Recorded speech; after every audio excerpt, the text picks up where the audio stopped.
What is going on, everyone? Welcome back to the channel. Welcome to a beautiful Minnesota fall day. It is 72 degrees. We already had like 6 inches of snow 2 weeks ago, and now it's 70 degrees. It is the beginning of November.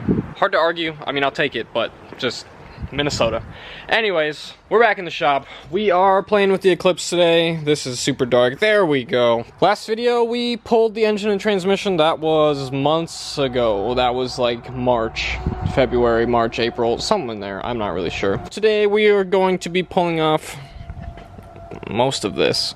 We got to get this front case off. This is the whole reason why I pulled this. Well, at least most of it. I have my other front case that we will be using right here. This one, as you can see, is pretty dirty, so has a balance shaft on it, but should be okay. The pump seems to turn just fine. We're gonna clean it up, inspect it, make sure everything's gonna be good. In this box over here, we have our brand new stubby shaft and the little plug right here for the front case thing as well. We got some gaskets. I got a front case gasket that's just been kind of hanging out over here. So we got all the parts that we need in order to do what we're looking to do today. So let's go ahead and get started. So we are just using Automotive Extreme Green. That's what I'll be using to clean up most of this. It works pretty well from what I've seen. If there's anything we can't get off, we'll find something else that'll take it off.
Here's our oil pump. It looks good from what I can see, just visually. I mean, I haven't taken anything apart yet. The original oil pump that I pulled off the Eclipse before I replaced it actually had a bunch of wearing from the oil pump. So this one, I mean, you got your little bits here. I think that's pretty normal though, but it looks good. And they are the straight cut gears, which are the, I believe, early style gears. I think they went with a helical style after, I don't know what the years are, but like the older style oil pumps, older, still happen in the 1Gs, I think.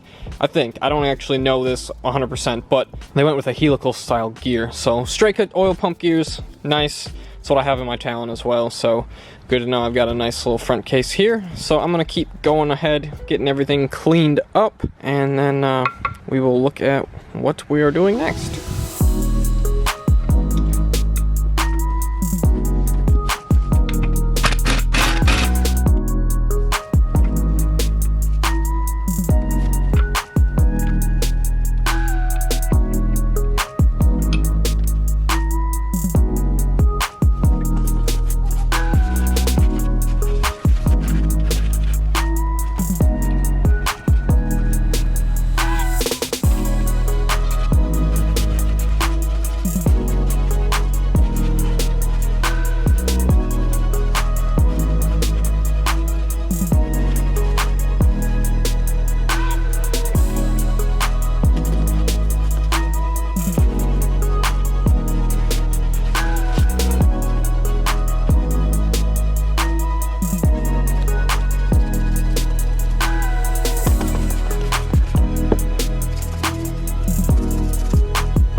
Okay, so we got the front cover to a place where I'm happy with. Now is the time we gotta pull the timing belt off, and I'm gonna start trying to take apart this front cover. Already rotated it to top dead center. Cam gears are at the top, and then my timing mark right here is lined up. Because I don't have balance shafts, the oil pump sprocket does not matter, and the other sprocket for the balance shaft belts doesn't matter either because there's no balance shafts. If you guys remember in previous videos, you gotta stick something through this little hole in the tensioner in order to hold the tension that the tensioner provides. So I've got my little baggie of timing tools. I'll go through that again really quick. So we've got a little Allen wrench. I honestly don't know what size this is. This little guy right here goes in between the cam gears. And then this nifty little guy here, that goes right here. And then you can put a little 1/4" drive ratchet on there in order to tension the pulley. So my little piston on my tensioner has actually twisted just a little bit. I was able to just kind of get this in here like this and hit it to the side, and it twisted back enough to where I should be able to get it all the way through now.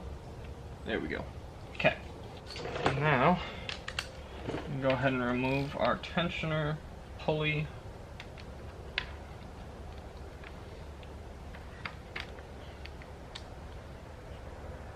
Okay. And then the belt comes off.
What is all this?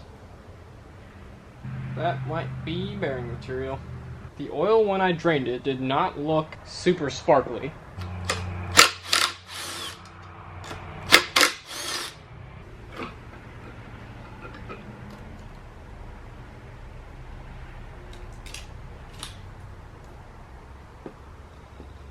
So I pulled off one of the rod bearings, and you can see there is certainly some wear going on there. See all the shiny? That's where I got the chunks of bearing material in the oil pan. Still trying to figure out exactly what is going on here, but I kind of have a couple of theories. It doesn't seem super uneven. It seems even. It doesn't feel, when I was feeling it and when I felt the crankshaft, it didn't really feel like there was damage to the crankshaft or anything like that that would really cause concern. Now I've only looked at one, but when I was putting it together, I don't believe I used assembly lube, so it's possible that just on that first startup it kind of wore into the bearings a little bit. I do have close to 500, maybe a little bit more miles on the Eclipse. It's gotta be more. 600. almost exactly 600 miles on it. The first video or any picture or anything of the odometer that I was able to find said 134,019 the car's sitting at. Now 134,613. So almost exactly 600 miles on the car. None of them were really all that easy miles either. So part of me feels like if I was gonna run into a big problem, like a rod knock type of problem, probably would have already had some symptoms, but don't know, never had rod knock before. This is the first engine that I've rebuilt that hasn't been like machined already, so not sure. Got a box of parts. We got our front case we cleaned up, the oil pickup, our oil pump gears, and then that little case for the oil pump gears that I'm gonna take to work and have cleaned in the parts cleaner. I have the engine kind of covered up with a nice little absorbent pad, and I, for the most part, cleaned up the mess that I made. For those of you who are wondering, yes, the Talon is here as well. I moved it right before it snowed, and Matt's bike is here, and the Monte Carlo that's always here is again here. Still gotta pull the batteries out of this thing. This thing's still literally turnkey. I can start it up right now. Still trying to figure out what the heck to do with this thing next year. I haven't been able to make a decision on full send versus... I still have my auto swap sitting in this little room over here.